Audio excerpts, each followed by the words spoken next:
And good evening, Craig. I'm so happy that you join us tonight. I'm giving you the stage so you can introduce yourself to everybody. Good evening. Thank you very much, Matak. Thank you very much, guys, for allowing me this opportunity. Um, give you a little bit of background on me.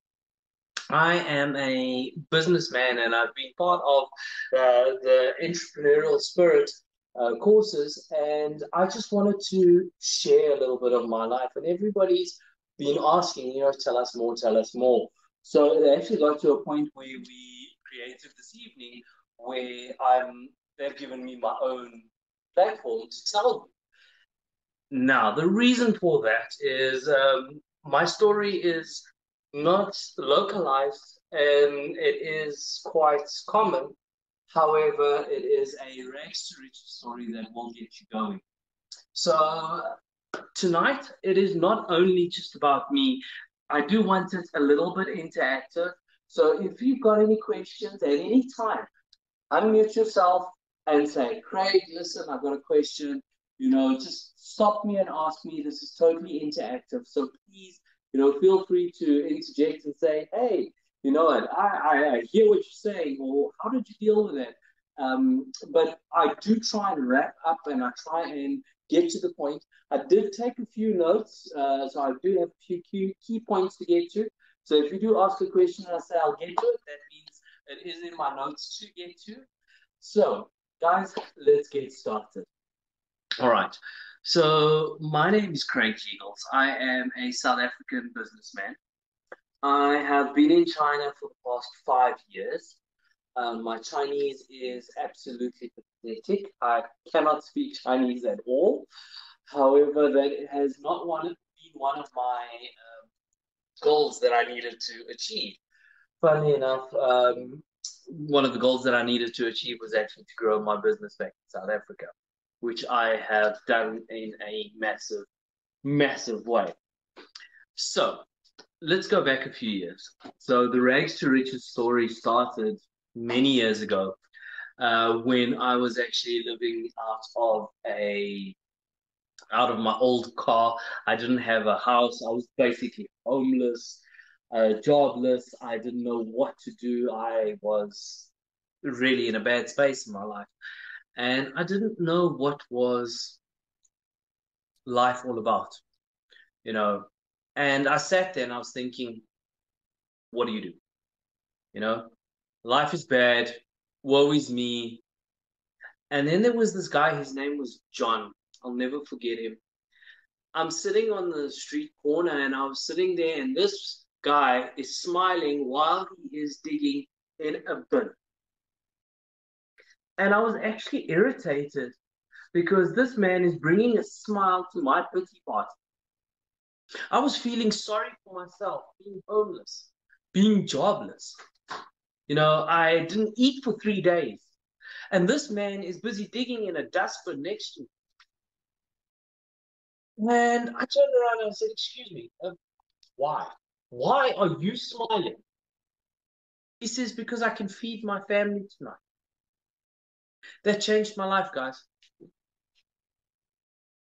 If by him, an uneducated person, can feed his family by digging in a dustbin, he was happy to do so. I sat back and now I am a Christian, so if you hear me talking about God, I'm I am talking about my God. So I don't mean to offend anybody else. I am a little bit opinionated. I am extremely hard on myself, as you will hear. But anyway, get back to the story. And cut a long story short, that night I slept in a hotel. My car stank because I was able to put petrol in my car. And I slept in a hotel that night and I had food. And I did it again and again and again and again and again. And I built an empire. Okay. I come from the financial industry, and being in South Africa, where if you have got a financial planning degree, which I do have, guess what? It means absolutely nothing if you have got a mark against your name for poor money management. So I couldn't get a job. I was overqualified for every other position. I was broken alone. I lost my family. My son didn't want to know me. It was a sad story, guys. But anyway, I started building this empire, and I learned a new, a new talent, and that talent was humility. Something I didn't have, guys. But on my journey through there, before I got to that point, I need to tell you the story of how I pulled myself out of the worst case of stinking thinking that you've ever heard of.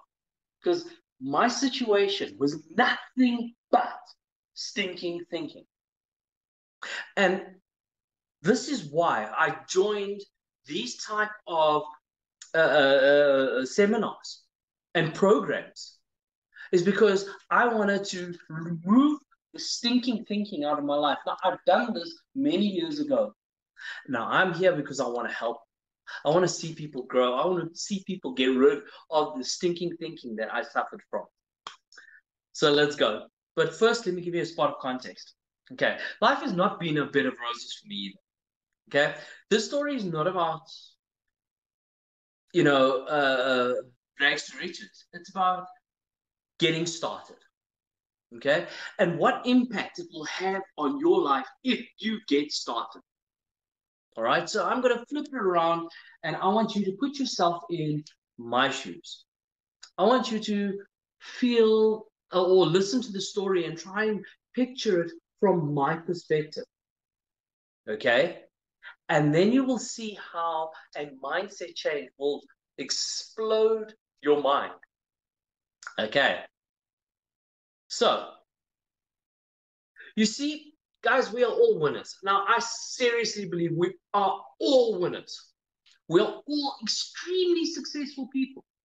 Some are just better at being successful at winning at positive things, and some at negative. Unfortunately, that is very true. Now, this is a very tough pill to swallow. And the sooner that I realize it, the better. You know, because if you're thinking negative thoughts, you're going to go to negative places. And that is never a good thing. Okay, so you see, as a human, it is easy to push the blame onto others. After all, it is called human nature. Now, I'm not successful because I didn't go to Harvard school, or I'm not successful because my parents never taught me what to do, or the environment, or my dog died, or the government, or whatever other story I kept telling myself to stop me from getting started. Do you see where that start comes from? It's a mental block. Now, the only person that suffers from the lies that I told myself is myself. Yes, I just said the lies I told myself. Because the only person that got hurt was me. And while that band-aid was ripped off, I realized that nobody cares. Ouch. Nobody actually cares. It's my life. And I'm the only one that has to live with the results of the actions that I decided to take. Okay? It's not something I was proud of. But now, let's get started. Guys, I would like to involve you at this point in time. Stinking thinking. Who can give me some examples of stinking thinking? Who's there? Come on, guys, just unmute your mic and go for it. Tell me, what examples of stinking thinking can you come up with? I think that, may I say something?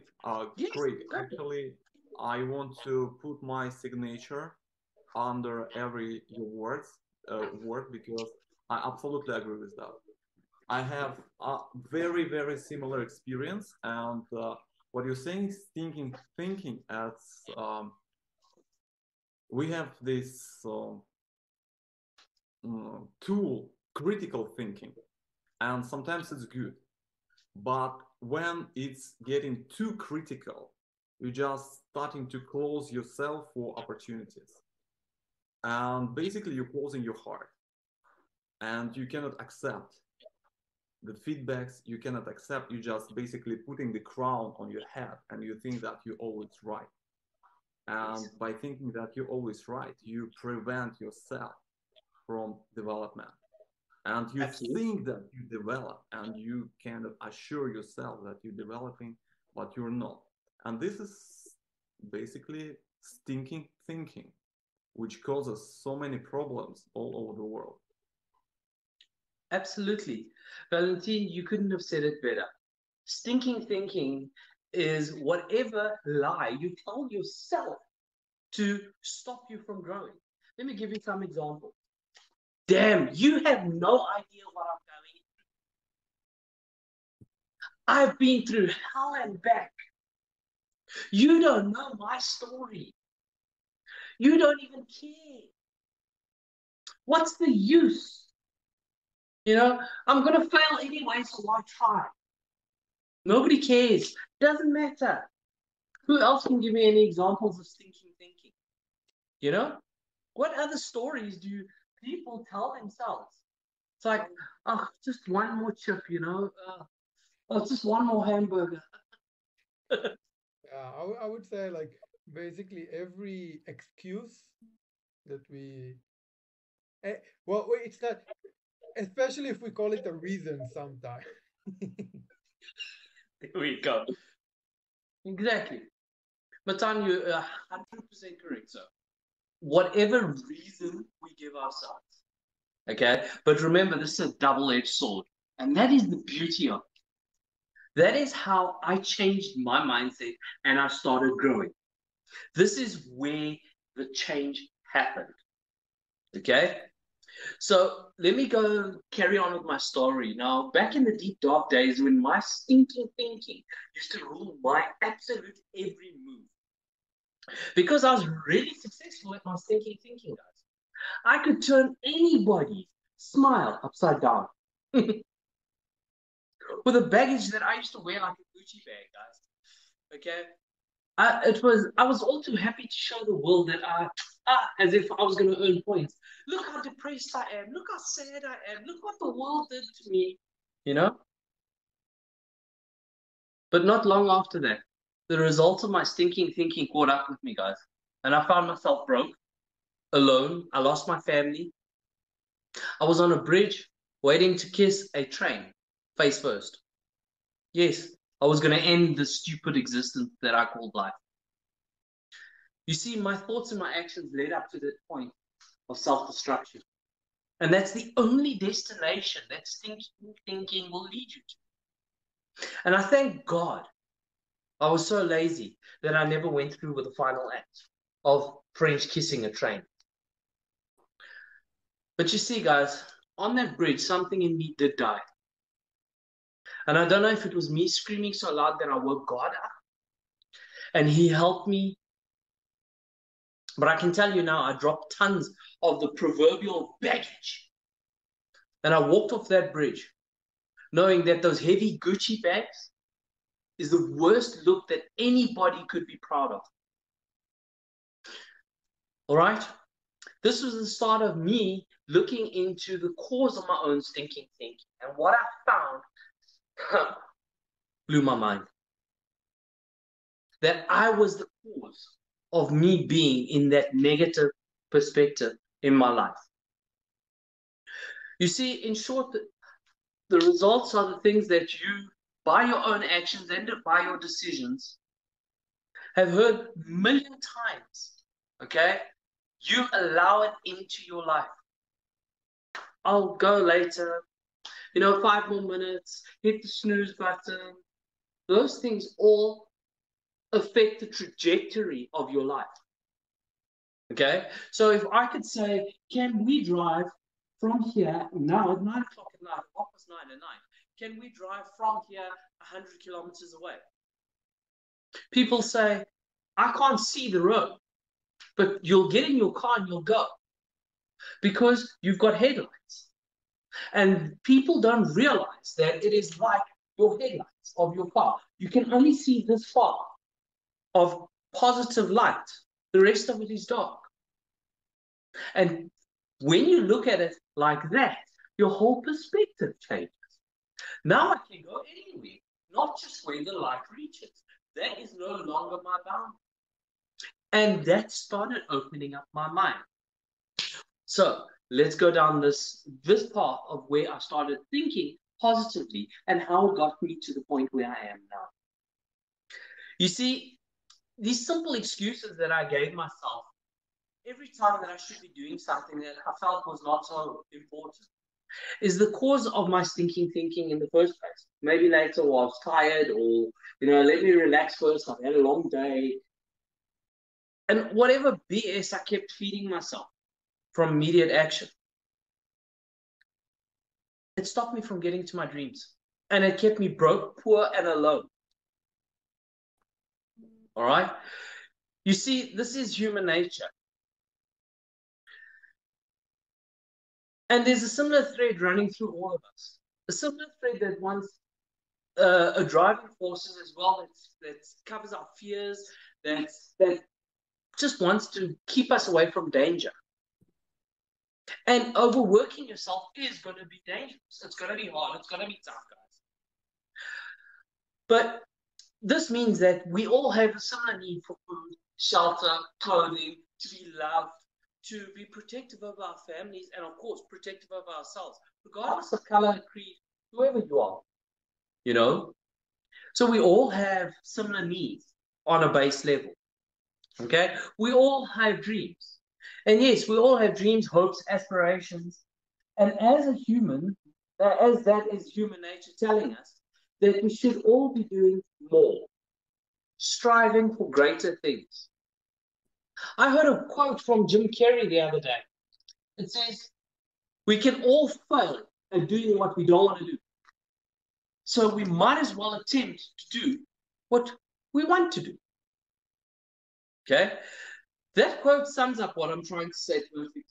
And it encompasses everything that I want to say into one powerful sentence. We are going to fail during some time of our lives. So we might as well fail at doing what we want to do versus what we don't want to do. Now, I just want to go on very quickly and just say, what are the consequences of our stinking thinking? Yes, having an attitude that stinks really has some great consequences. And no, I didn't make a mistake. You see, I believe that we are all very successful. Some just at the wrong kind of success. Let me explain or add a spot of context. You see, in my days when I was learning how to drive on a racetrack, I learned quite quickly that you go where you look. Or in reality, you get what you focus on. So back to stinking thinking.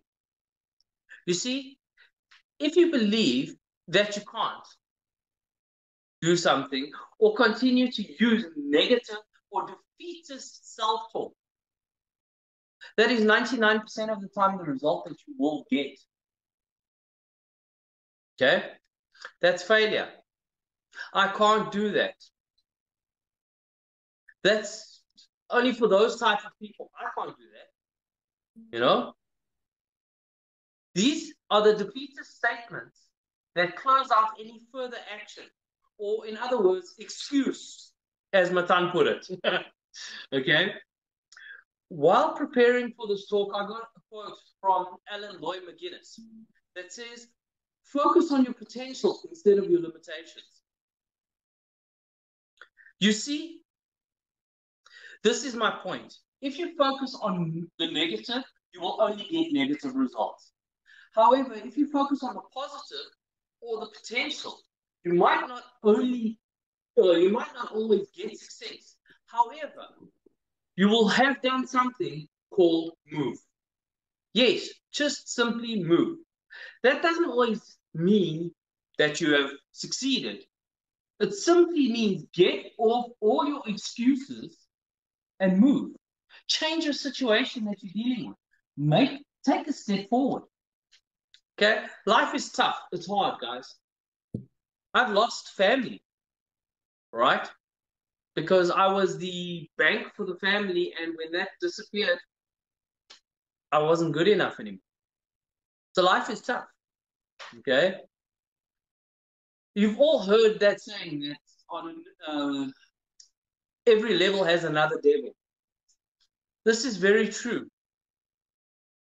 However, because of human nature, we all shy away from conflict, especially when it is tough on ourselves. However, this automatically keeps us in complacency. It keeps us in our comfort zones that we have all dreamed up for ourselves. And this is why only 10% of the population of the people on this rock owns 90% of the tool that we call money. And that is the yardstick that people use to measure success. In short, it means if your mindset is not correct, and you say that people have a lot of money, is like saying that a builder has many bricks. However, those bricks don't build a house. And there's always someone else that has more bricks. And another builder can always add more value. Okay? It's just how that builder uses his tools. Okay? Or how he plans out and lays that foundation, and how he lays those bricks, and how he builds that house. Or even, will those bricks support the water? Okay? Each brick, is it in its right, correct place? And after each brick is laid, will that become a house? There's always light at the end of the tunnel, guys. If you take the right step in the right way. I've come from being broke, alone, homeless, suicidal, to living in Suzhou in China in a very beautiful house, running not one, but quite a few different companies. I've just actually signed the deal to buy my first radio station in my online radio station. I've just gotten the contract back about 20 minutes ago. So yes, I'm actually quite very good. I'm quite happy that is there. So yes, I own quite a few companies now, and the only reason why I have gotten to this point is because I'm extremely hard on myself. Now, Matan and Valentine have got the perfect tool to get people to get up and move. Now, I do have a lot more than I've actually planned here, but it's very hard, and it's very harsh on myself. So what I can do is I'm going to open up. I'm going to ask anybody, do you have any questions at this point before I continue? Because I do have quite a few more notes. Does anybody want to ask any questions? No. Okay. I So think guys, everybody want to keep hearing your story. Yeah. no problem, my time. No problem. Then here we go. So guys, there is light at the end of the tunnel. There's always a lot of light at the end of the tunnel. So with a change of mindset, let's use that analogy to the fullest potential of building a house. Okay? Plan. Number one. Without a plan, there's no control. You don't have control if you don't plan. Foundation. This is what I call setting up the minimum standard. Okay? Support. The mortar. This is your team, because nobody can do it alone. Okay? You can't. There is no such thing as self-made. Okay? You always depended, even if it was your dog that you depended on, or if it was a John that was digging in a bin, you didn't make it on your own. Somebody helped you with the first step or in the right direction. And then, of course, step 4, the completed project. This is the moment that you transition from building into maintaining. Now, I'm in that position with a few of my companies. But point 5 is the next project. Now, I know I'm going very high level here. The next project is about staying hungry. Now, I will touch on these at another stage during another course or whenever.